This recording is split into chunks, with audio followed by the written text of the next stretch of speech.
Pas prezantimit që i bëri kryeministri i Shqipërisë portalit Pasqyrë Albania, ka reaguar dhe kryetari i Partisë Demokratike Berisha, e cilësoi këtë nismë si një tjetër projekt abuziv dhe një mënyrë për të shpërdoruar milionat nga parat publike të qytetarëve shqiptar.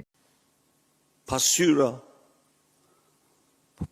që tani është e verbër, është një mur për të mashtruar qytetarët. Edi Rama i damkosur botërisht dhe kombëtarisht.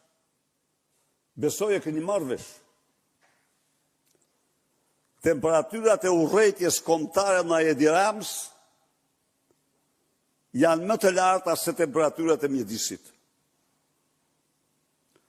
Urrejtja kombëtare ndaj tij nuk ka termometër që e matë.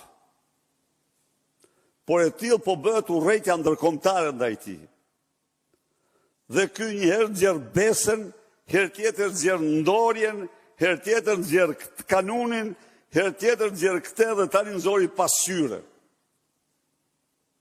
Kush i beson atij? Kush i beson atij?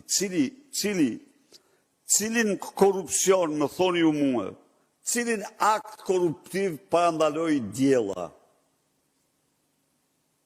Zero. As ekziston, as dhe një çip